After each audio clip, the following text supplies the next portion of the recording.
রমজানের আগ মুহূর্তে গরম নিত্যপণ্যের বাজার। আরও খবর জানাতে যুক্ত হচ্ছেন সহকর্মীরা। শুরুতে চট্টগ্রাম থেকে যুক্ত হচ্ছেন নয়ন বড়ুয়া জয়। আর জয়, চট্টগ্রামের বাজারে নিত্যপণ্যের দরদাম কেমন দেখছেন জানাবেন।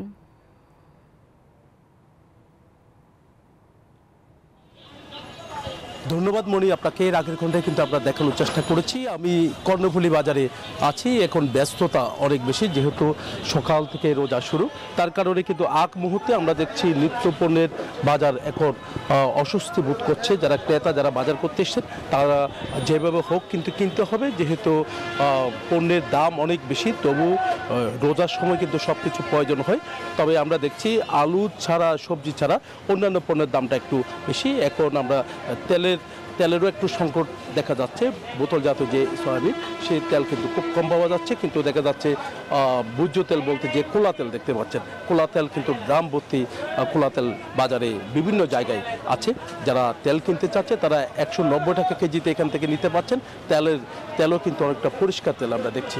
আবার দেখা যাচ্ছে বোতলজাত যে তেল, সেই তেল কিন্তু সরবরাহ একটু কম হচ্ছে, আবার কোনো কোনো জায়গায় আছে। তো সেই তেলের দামও কিন্তু কিছুটা বাড়তি দামে তারা বিক্রি করছে। আর অন্যান্য যে পণ্যগুলো দেখতে পাচ্ছেন, যে ছোলা, মশলা জাতীয় পণ্য, এমনকি যে আদা, রসুন, পেঁয়াজ, এগুলোর দামও কিছুটা বেড়েছে। একই সাথে কিন্তু আমরা দেখছি এলাচের দামটা সবচেয়ে বেশি বেড়েছে। এলাচের দাম তো এখনও পর্যন্ত 4000 টাকার উপরে এলাচ বিক্রি করা হচ্ছে। অন্যান্য যে মশলা আছে, অন্যান্য মশলার দামও কিন্তু অনেকটা বেড়েছে। তবে অভিযান শুরু হয়েছে। আজকেও কিন্তু আমরা দেখেছি চকবাজারে ভোক্তা অধিকার সংরক্ষণ অধিদপ্তর তারা অভিযান চালিয়েছে। সেখানে গোডাউন ভর্তি কিন্তু তেল আছে, সেই তেলগুলো তারা বের করেছে, এমনকি বাজারে বিক্রি করার জন্য তাদেরকে জানানো হয়েছে। এইভাবে যদি অভিযান জোরদার করা হয়, তাহলে কিন্তু তেলের দাম থেকে নিয়ে অন্যান্য পণ্যের দামও কিন্তু অনেকটা কমে যাবে। পেঁয়াজের দামও কিছুটা বেড়েছে। আমরা দেখছি দেশীয় যে পেঁয়াজ, দেশীয় উৎপাদিত পেঁয়াজ কিন্তু বাজারে এসেছে। তবে ভারত থেকে আমদানিকৃত পেঁয়াজ আছে, কিন্তু দামটা একটু বেশি। এই ছিল আমার এখানকার সর্বশেষ। ফিরে যাচ্ছে আমার সহকর্মী, অপেক্ষা করছে কুষ্টিয়াতে লালনের কাছে।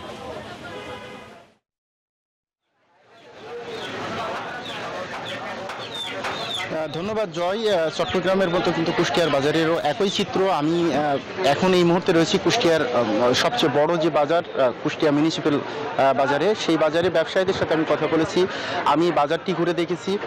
এখানে এই বাজারে কিন্তু আসলে রমজান আসন্ন, আগামী কালকে থেকে রোজা শুরু। তো এই মুহূর্তে কিন্তু আসলে ভোক্তা বা ক্রেতা সাধারণ কিন্তু বাজারে কেনাকাটা শুরু করেছেন। ক্রেতারা যেটি বলছেন যে আসলে রমজানকে সামনে রেখে ছোলা, চিনি সহ লেবু এবং আপনার শসার দাম কিন্তু আসলে এই বাজারে বেশি। যদিও আসলে মাছ, মাংস এবং মুরগির বাজার স্থিতিশীল রয়েছে, তথাপি কিন্তু অন্যান্য যে আনুষঙ্গিক বাজার রয়েছে, সেই বাজারে কিন্তু আসলে জিনিসপত্রের দাম কিন্তু বেশি।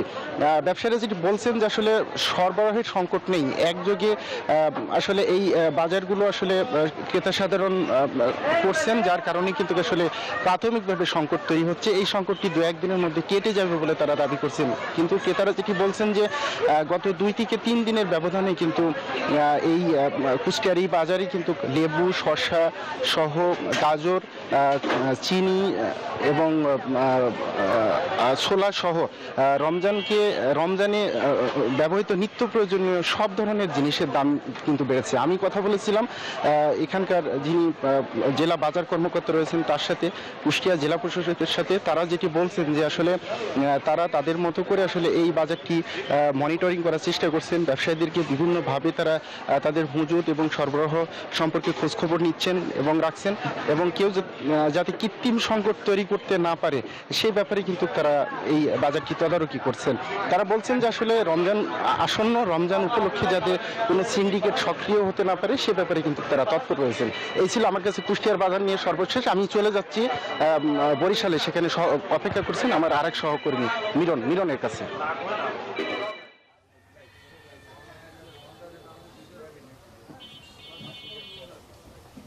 ধন্যবাদ লালন। আপনি যেমনটা জানাচ্ছিলেন কুষ্টিয়ার বাজারের খবর, নিত্য প্রয়োজনীয় জিনিসের খবর। আমি আছি বরিশালে নতুন বাজারে। আপনি যেমনটা বলেছেন বরিশালের বাজারের চিত্র কিন্তু একই রকম আমরা দেখছি, যে বিশেষ করে রমজান আসার পর থেকেই অর্থাৎ গত 1-2 দিনের ব্যবধানে মূলত শসা, বেগুন এবং লেবুর দাম অনেক বেড়েছে। আজকে আমরা বাজারে দেখলাম যে লেবু বিক্রি হচ্ছে 50 থেকে কোনো কোনো লেবু 60 টাকা এবং শসা বিক্রি হচ্ছে 50 টাকা, 55 টাকা। এছাড়া বেগুন বিক্রি হচ্ছে 60 থেকে 70 টাকা। কিন্তু এটি গত 2 দিন আগেও কিন্তু দাম এতটা ছিল না, যদিও বিক্রেতারা বলছেন যে যেহেতু কালকে রোজা, হয়তো 2-1 দিনের মধ্যে এর দাম, বিশেষ করে বেগুন, শসা এবং লেবুর দাম আরও অনেক কমে যাবে। এবং একই সঙ্গে যদি বলি যে আপনার ছোলা বুটের দাম কিন্তু আগে বেশি ছিল বলছেন, আজকে বাজারে আমরা দেখছি যে বিক্রি হচ্ছে 105 টাকা কেজি। চিনির দাম বেড়েছে, অর্থাৎ রমজান এলেই সব কিছুর দাম একটু বেড়ে যায়, এমনটাই কিন্তু অভিযোগ করেছেন ক্রেতা এবং অন্যান্য বা ক্রেতা সাধারণ। বাজারে যেমনটা আপনারা বলেছেন যে ভোজ্য তেলে, বিশেষ করে বোতলজাত যে তেলের একটা সংকট, এখনও কিন্তু কৃত্রিম সংকট বাজারে রয়েছে। সুতরাং বাজার ঘুরে যে স্বস্তির খবর যদি বলি, যে সবজিতে কিছুটা স্বস্তি থাকলেও নিত্য প্রয়োজনীয় জিনিসের মধ্যে সব কিছুর কিন্তু ঊর্ধ্বমুখী।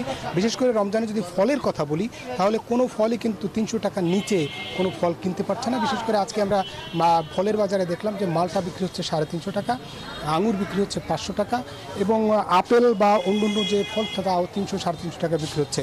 খেজুর, যেটা নিম্নমানের খেজুর, সেটা 300 টাকা থেকে শুরু করে 3000 টাকা পর্যন্ত খেজুরের দাম বিক্রি করা হচ্ছে। অর্থাৎ সব বাজারেই কিন্তু ঊর্ধ্বমুখী হচ্ছে। এবং একই সঙ্গে যদি মাছের বাজারের কথা বলি, আজকে যেহেতু আপনি জানেন যে গত রাত্র থেকে অভয়াশ্রমে সব ধরনের মাছ ধরা নিষেধাজ্ঞা জারি করেছে মৎস্য বিভাগ, সেই কারণে কিন্তু মাছের একটা মাছের সংকট রয়েছে। এখন কেবল চাষের মাছ ছাড়া অন্য কোনো মাছ কিন্তু বাজারে পাওয়া যাচ্ছে না। সে কারণে আগামী হয়তো এই রমজানে মাছের দাম কিন্তু ঊর্ধ্বমুখী থাকবে। মাংসের দামটা কিছুটা আগের মতোই রয়েছে। আমরা 750 বা 800 টাকা গরুর মাংস বিক্রি করতে দেখেছি। ব্রয়লার মুরগি বিক্রি হচ্ছে 190 থেকে 200 টাকা এবং যেটা সোনালী মুরগি সেটা বিক্রি হচ্ছে 300 বা 310। তো সব কিছুই কিন্তু মূলত সাধারণ যে মানুষ, তার নাগালের বাইরেই অনেকগুলো পণ্য রয়ে গেছে। এবং আমরা যেমনটা যোগাযোগ করেছিলাম ভোক্তা অধিকার সংরক্ষণ অধিদপ্তরের কাছে, তারা যেমনটা বলেছে যে বাজার নিয়ন্ত্রণে তাদের প্রতিদিন মনিটরিং ব্যবস্থা থাকবে এবং কালকে থেকে সেই মনিটরিংয়ে তারা বের হবেন, এমনটা আমরা জানতে পেরেছি। তবে আশা করা যাচ্ছে যে আগামী 2-1 দিনের মধ্যে বাজার অনেকটা স্বস্তির মধ্যে হয়তো আসবে। যেমন এই মুহূর্তে যদি আমরা বলি যে পেঁয়াজ, আলু বা অন্য যে নিত্য প্রয়োজনীয় জিনিস, সেগুলোর দাম কিন্তু অনেকটাই স্বাচ্ছন্দ্যের মধ্যে রয়েছে। তবে মশলা, গরম মশলার কথা যদি বলি, সেই গরম মশলার দাম কিন্তু অনেক চড়া। জিরা, তারপরে হচ্ছে লবঙ্গ, এলাচ, এগুলোর দাম কিন্তু অনেক বেড়ে গেছে এই রোজা আসার সঙ্গে সঙ্গে। তবে এবং একই সঙ্গে যদি দুধ, অর্থাৎ গুঁড়ো দুধের কথা বলি, গুঁড়ো দুধও কিন্তু ডিপ্লোমা দুধ যেটা আগে বিক্রি হতো 110 টাকা, আজকে সেটি বাজারে বিক্রি হচ্ছে 135 অথবা 100 ক্ষেত্র বিশেষ 140 টাকা হাফ লিটারের যে গুঁড়ো দুধ সেটি বিক্রি হচ্ছে। এই বাজার ঘুরে বা সারা দেশের যে বাজারের পরিস্থিতি, সেটি নিয়ন্ত্রণ রাখবার জন্য ক্রেতা সাধারণ এবং সবাই কিন্তু বলেছেন যে জেলা প্রশাসন সহ সবাই যেন এদিকে নজর দেয়। একই সঙ্গে যারা সিন্ডিকেট করেন, তারা যেন এই সিন্ডিকেট অন্ততপক্ষে রমজানের মধ্যে না থাকে, সেটার জন্য দাবি করেছেন। এবং যারা এই বাজারগুলোতে যারা খুচরা বিক্রেতা, তারা যেমনটা বলেছেন যে আমরা যে কোনো সময় মূলত খুচরা বাজারে কোনো প্রভাব তেমন তারা পড়ে না, মূলত পাইকারি বাজারে যে দাম থাকে সেই দামই তারা কেনেন এবং তারপরে হয়তো সেখান থেকে কেজি প্রতি 2, 3, 4, 5 টাকা তারা বিক্রি করেন। এই ছিল মূলত বরিশাল থেকে আমার কাছে যে নিত্যপণ্যের যে রমজান উপলক্ষে নিত্যপণ্যের যে বাজার দর, সেই তার খবর। ফিরছি স্টুডিওতে, মাহমুদুল হাসান। মিরন, আপনাকে ধন্যবাদ এবং একই সাথে ধন্যবাদ লালন এবং জয়, আপনাদের দুজনকেই।